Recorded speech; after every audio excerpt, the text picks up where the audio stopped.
Now, Harry Enfield is among speakers who've been quietly no-platformed by a university debating society because he defended using blackface when he portrayed Nelson Mandela. The Oxford Uni decided against inviting the comedian after he said in a BBC interview 2 years ago that he had no regrets about playing Mandela. Have a look at this. Good evening. I'm Nelson Mandela. I'm the former president of South Africa. And this are Alco Pops. Now, we play that to illustrate the point, and if anybody does find that offensive, clearly that isn't the intention. This is a debate on this very point.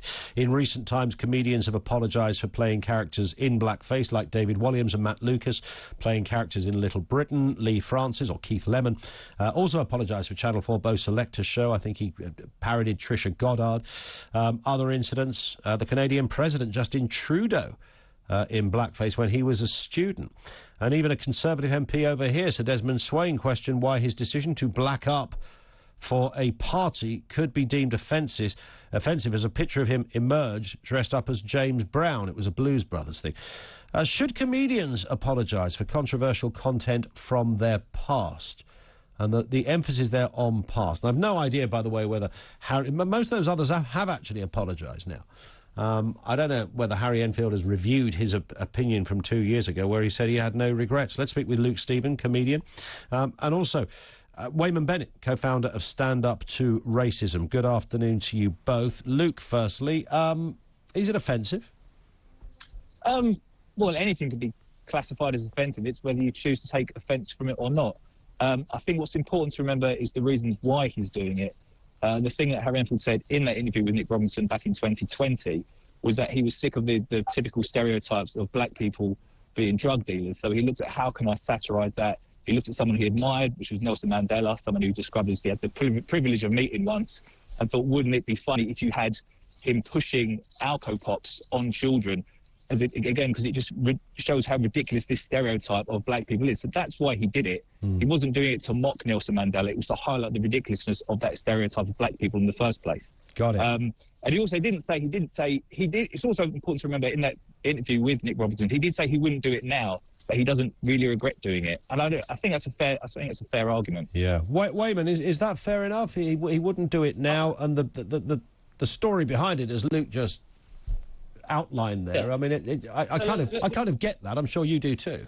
Yeah, look, let's understand that obviously Harry Enfield opposed apartheid, has a history of doing it and has that history.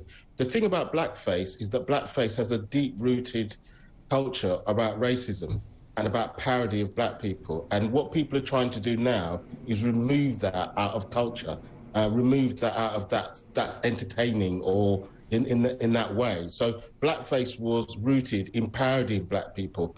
And so what we've had to do is we've had to readdress that. So when I grew up, there was a black and white minstrel show, or in Australia, it was Bye Bye.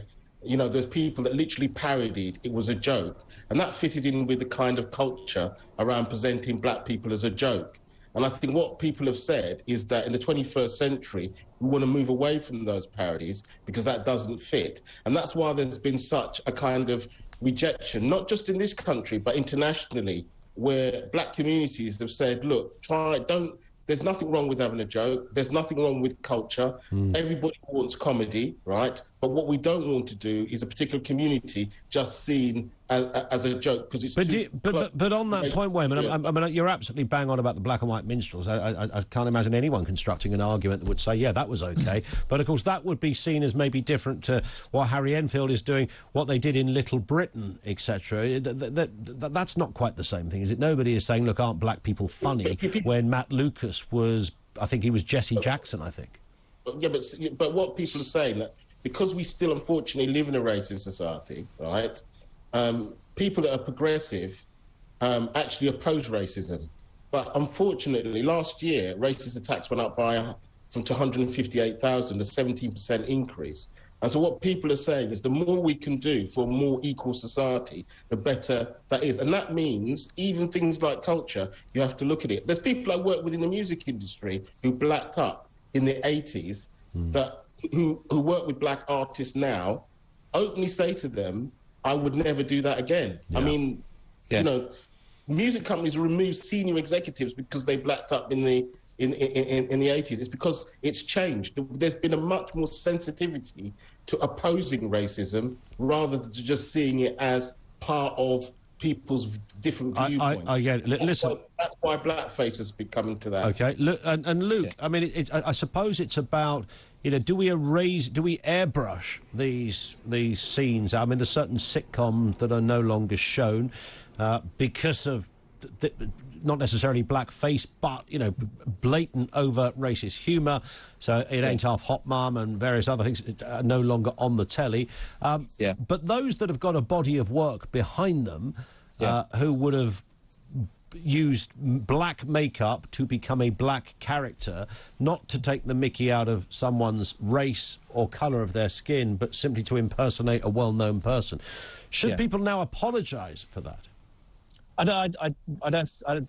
It's a tricky one. I think the idea of apologising for something you did 15 years ago, when you stated you wouldn't do it now, I don't really see. I mean, who are you apologising to? What benefit is that for?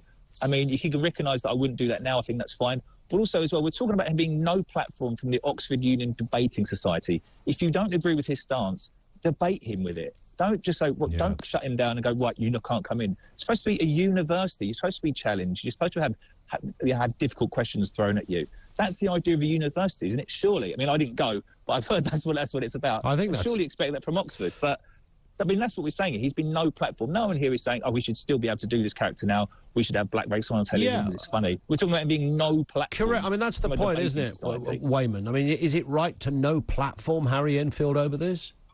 Look, I was one of the architects of the no platform policy when I was at university. Yeah. And we were very specific about what no platform was for. People you disagree with, right? Organising, no. Come on. It was for organising Nazis and organising racists. Other people, you could How many Nazis were invited to your university?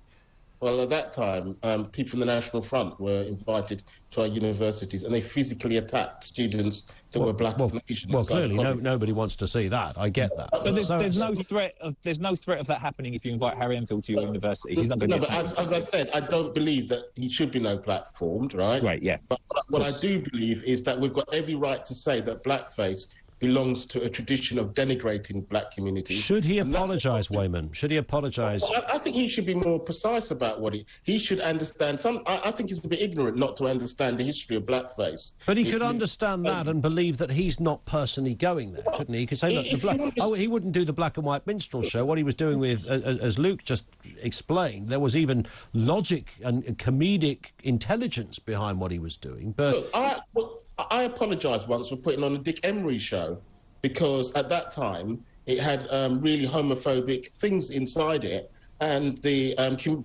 Caribbean can put it on a different way, right? Because actually the themes within it were very homophobic, right? But they were of their time, right? That's what the usual answer is. Yes, but there was nothing wrong with me saying, actually, we don't support it, and we actually believe that LGBT rights have fundamentally changed. So there's nothing wrong with turning around and saying, actually, that doesn't fit with our society, and we understand why we don't want it, and apologising for it. It's because we understand the origin. All right, listen, I have to step in there, guys. We could have gone on for a lot longer on this. Luke Stephen, comedian. Thank you, Weyman Bennett, co-founder of Stand Up for Racism.